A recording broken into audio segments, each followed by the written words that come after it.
Hello বন্ধুরা, গঙ্গাধার আজকের পর্বে আপনারা দেখতে পারেন গঙ্গা তার আসল বাবা মাকে খোঁজার জন্য মিনতির বাপের বাড়িতে গেছে এবং সেখানে গিয়ে সে জানতে পারে যে মিনতি তার দাদুর আসল মেয়ে নয়। মিনতিকে অনাথ আশ্রম থেকে এনেছিল এবং অনাথ আশ্রম থেকে এনে সে লালন পালন করেছিল। হ্যাঁ বন্ধুরা, এমনটাই দেখা যাবে আজকের ভিডিওতে। সম্পূর্ণ ভিডিওটা দেখে ভিডিওতে লাইক করে চ্যানেলটি সাবস্ক্রাইব করে পাশেই থাকুন। বিস্তারিত ঘটনা জানতে শুরু থেকে শেষ অবধি দেখুন। আর এদিকে দেখা যাচ্ছে পুলিশ স্টেশনে অর্জুন তার কাকিমাকে জিজ্ঞাসা করছে, কাকিমা আপনার কি কোনো জমজ বোন আছে? তখন মিনতি বলল, না আমার জমজ বোন ছিল না, আমি আমার বাবা মায়ের একটাই সন্তান ছিলাম। তখন সে বলল, যদি আপনি একাই হন তাহলে আপনার মতন দেখতে আরেকজন মহিলা কোথা থেকে আসলো? নিশ্চয়ই আপনাদের জমজ বোন ছিল, কোনো একটা রহস্য আছে। তখন সে তার কাকিমাকে জিজ্ঞাসা, কাকিমা আপনার বাপের বাড়ি কোথায়? তখন সে বলল যে আমার বাপের বাড়ি।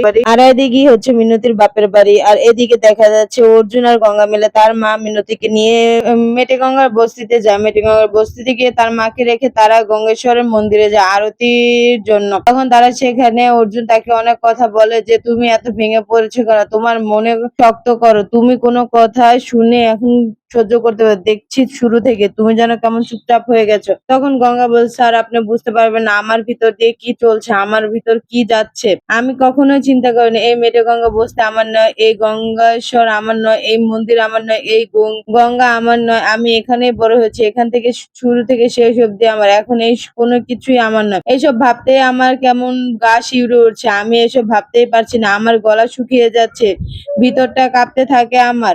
না আমার যে কতটা কষ্ট। তখন অর্জুন বলে যে তুমি এত কিছু চিন্তা করো না, যা হবে ভালোই হবে। তখন গঙ্গা বলে যে আমার বাবা মার পরিচয় তো আমি জানি না, তাহলে সব ঠিক হবে কিভাবে? তখন বলে তুমি চিন্তা করো না, তোমার জন্য তো আমি এত কিছু করছি, নিজে সবকিছু এখন দেখবো, আমি তোমার বাবা মার আসল পরিচয় খুঁজে বের করো, তুমি চিন্তা করো না। তখন এই বলে গঙ্গার চোখের পানি মুছে দেয় অর্জুন। আর পিছন থেকে সেটা লুকিয়ে দেখে ফেলে মেঘনা। তো গঙ্গার চোখের পানি মুছে গঙ্গাকে জড়িয়ে ধরলো অর্জুন। তখন গঙ্গা ফুসফুস ফুসফুস কান্না করতে থাকে অর্জুনের বুকে। তখন এই সব ঘটনা পিছন থেকে লুকিয়ে দেখে ফেলে মেঘনাথ। মেঘনাথ দেখে বলে যে এইসব ঘটনা তো অহনাকে জানাতে হবে, অহনা তো এই ব্যাপারে কিছুই জানে না। আর এইদিকে দেখা যাচ্ছে যে অহনা সবাই বসে চিন্তা করছে এই মেয়েটার জন্য অর্জুন আমার হাত ধরে টেনে ফেলে দিল এবং সে কিভাবে এত বিশ্বাস করে গঙ্গাকে, গঙ্গার মনের সকল পরিস্থিতি সে বুঝতে পারে। গঙ্গাকে কখনোই অবিশ্বাস করে না, এত কিছু হয়ে গেল তারপরে অবিশ্বাস করে না। তারকনাথের মেয়ে গঙ্গা, তারপরেও গঙ্গাকে বিশ্বাস করলো। মাস্তানের একটা মেয়ে কেন বিশ্বাস করলো এই অর্জুন? এই গঙ্গাকে কি এমন করেছে গঙ্গা যে অর্জুন তাকে বিশ্বাস কখনোই করতে পারে না? তখন মেঘনাথ বলতে থাকে যে গঙ্গা খুব ভালোভাবে অর্জুনকে হ্যান্ডেল করে ফেলেছে, তুমি আর হ্যান্ডেল করতে পারবে না। কারণ অর্জুন যেভাবে গঙ্গাকে ওপেন প্লেসে জড়িয়ে ধরে ওর চোখের পানি মুছে দিল, এইভাবে মনে হচ্ছে গঙ্গা প্রতি অর্জুন দুর্বল হয়ে গেছে। এই সব কিছু ভাবতে পারছি না আমি। মেঘনাথ দা এত কিছু করলাম, তারপরে ওই মেয়েকে কোনো দিক দিয়ে কাবু করতে পারলাম না। এই মেয়েটা সব দিক দিয়ে অর্জুনের দিকে জিতে যায়, আমি কোনো কিছু করতে পারছি না। আমার আর এইসব ভালো লাগছে না, আমি এইসব কিছু চিন্তা করতে পারছি না। এখন কি করব বলো মেঘনাথ দা? এত সুন্দর একটা প্ল্যান করলে তুমি, তারপরে সেটা ভেস্তে গেল শুধু অর্জুনের জন্য। অর্জুন সবকিছুর ভিতরে শুধু ওকে সাপোর্ট করে, কেন ওকে যে এত সাপোর্ট করে সেটাই বুঝতে পারি না। গঙ্গা সবসময় অর্জুনের সামনে সামনে থাকে এবং অর্জুনের সকল বিশ্বাস আস্থা সব অর্জন করে নিয়েছে, এর জন্যই গঙ্গাকে বেশি সাপোর্ট আর বিশেষ করে অর্জুন। এইসব কথা বলতে থাকে মেঘনাথ অহনাকে। অহনা তো রেগে মেগে ফার, কারণ এইসব কথা শুনে ওর গা জ্বলে যাচ্ছে। কে কারণে অর্জুন ওকে এত বিশ্বাস করবে, কেন ওর কথা শুনবে? আমি সেই বিষয়গুলো বুঝতে পারি না। অর্জুনকে কি এমন করেছে এই মেয়ের কি এমন আছে যে অর্জুন সবসময় এই মেয়েকে বিশ্বাস করে, ভরসা করে? এইদিকে দেখা যাচ্ছে যে গঙ্গা আর অর্জুন মিলে যাচ্ছে গঙ্গার মায়ের মিনতির বাপের বাড়িতে গিয়ে মিনতির সম্পর্কে সকল কিছু তথ্য নিবে। তখন তারা জানতে পারে যে মিনতির বাপের বাড়িতে কেউ নেই। এখন মিনতির বাপের বাড়িতে কেউ নেই, তখন তারা আরেকটা খবর জানতে পারে যে মিনতির বাবার একজন বন্ধু ছিল, সে বেঁচে আছে। তখন অর্জুন বলে আমরা তার বাড়িতে যাব, তার বাড়িতে গেলে আমরা অনেক তথ্য জানতে পারবো। তখন তারা গাড়ি থেকে নামে, ভদ্রপুরে নেমে তার বন্ধুর বাড়িতে যায়। গিয়ে তাকে জিজ্ঞাসা করতে থাকে যে আপনি কি গোপাল দাসকে চিনেন? গোপাল দাসের মেয়ে মিনতিকে আপনার মনে আছে? এটা হলো মিনতির মেয়ে। তখন সে বললো হ্যাঁ চিনি, ও আমার বন্ধু ছিল। তখন বললো যে আপনার বন্ধুর কিছু খবর আমার লাগবে, আপনি কি একটু বলতে পারবেন? তখন বললো কি এমন খবর লাগবে বাবা, তোমরা এত বছর পর কিসের খবর নিতে এসেছো? তখন গঙ্গা বলল যে দাদু, তুমি তো আমার দাদুর মতন, তাই না? তাহলে তুমি আমাকে সম্পূর্ণ সত্য ঘটনাটি বলবে। তখন বলল, আচ্ছা বলো, কি বলবো? তখন অর্জুন জিজ্ঞাসা করলো যে গঙ্গার মায়ের কি কোনো যমজ বোন ছিল? তখন সে ঘাবড়ে যায় এবং বলে যে না, মিনতির কোনো যমজ বোন ছিল না, মিনতি একাই ছিল তার বাবার মেয়ে। তখন বললে, তাহলে মিনতির মতন দেখতে আরেকজন লোক নিয়ে আমাদের অনেক সমস্যা হয়েছে, তাহলে এখন আমরা কিভাবে খুঁজে পাবো? তখন সে পুরনো কথা মনে করে এবং বলে যে গঙ্গার গঙ্গার মা মানে মিনতিকে এনেছিল গোপাল একটা অনাথ আশ্রম থেকে, কারণ তার বউর কোনো বাচ্চা হচ্ছিল, তার বউ পাগল পাগল হয়ে গিয়েছিল।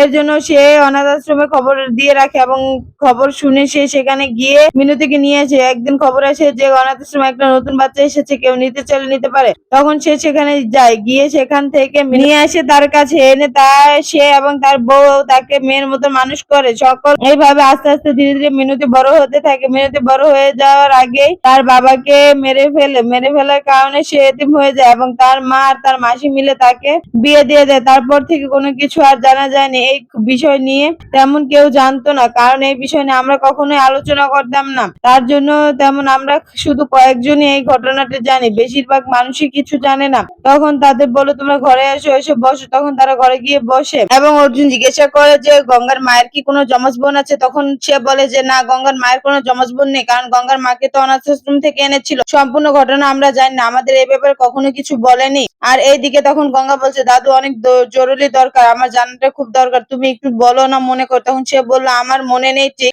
কিন্তু আমি এটা বলতে পারবো যে কোন অনাথ আশ্রম থেকে এনেছে। তখন অর্জুন জিজ্ঞাসা করে, হ্যাঁ তাহলে বলুন যে কোন অনাথ আশ্রম থেকে এনেছে।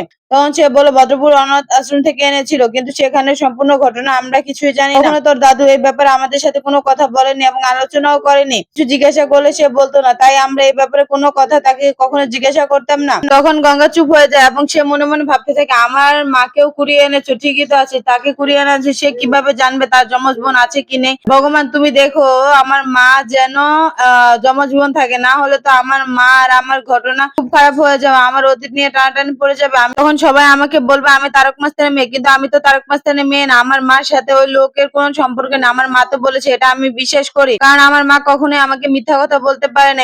ভগবান তুমি এরকম কিছু করো যাতে এটা সত্য প্রমাণ না হয়। যদি এটা প্রমাণ হয় তাহলে তো অর্জুন স্যারের সাথে আমার আর থাকা হবে না, আর পুলিশের চাকরিটাও পাওয়া হবে না। ভগবান আমার জীবনটা এভাবে নষ্ট হয়ে যাবে, তুমি এটা হতে দিও না। এইসব কথা মনে মনে বলতে থাকে গঙ্গা। তখন সে বলে, আচ্ছা চলো তোমাদের আমি এগিয়ে দিয়েছি। তখন এই বলে সে তাদেরকে বাহির পর্যন্ত এগিয়ে দিতে যায়। তখন দেখা যায় যে দূরবীন দিয়ে দেখছিল দূর থেকে মেঘনাথ আর তমাল, তমাল আর মেঘনাথের গাড়িতে বসে চুপচি সারে তাদের উপর নজর রাখছিল। তখন তমাল বলে, দেখুন স্যার তারা বের হয়েছে। তখন মেঘনাথ বলে, আমি তো দেখছি, আমি তো চোখে কানা না, আমি সবই দেখি, তোমাকে এত কথা বলতে হবে না, চুপ করে গাড়ির ভিতরে ঢুকো আর গ্লাস লাগিয়ে দাও, না হলে তো তারা বুঝে ফেলবে যে তাদের কেউ ফলো করছে। এই বলে মেঘনাথ গাড়ির ভিতরে ঢুকে যায়। তখন তমালও ঢুকে যায়, গ্লাস লাগিয়ে দেয়। আর এদিকে দেখা যাচ্ছে যে অর্জুন আর গঙ্গা গাড়ির ভিতরে উঠে তারা বজ্রপুরের উদ্দেশ্যে রওনা হয়। তখন অর্জুন গাড়িতে তার সহকর্মীকে কল দিয়ে বলে যে আমার একটা ঠিকানা, প্লিজ এটা ব্যবস্থা করে দাও তাড়াতাড়ি 10 মিনিটের ভিতরে। তখন তার গাড়িটা চলতে শুরু করে আর পিছনে মেঘনাথ আর তমালও গাড়ি দিয়ে ফলো করছে। তখন গাড়ির ড্রাইভারকে বলছে মেঘনাথ যে গাড়িটা ফলো করো, কিন্তু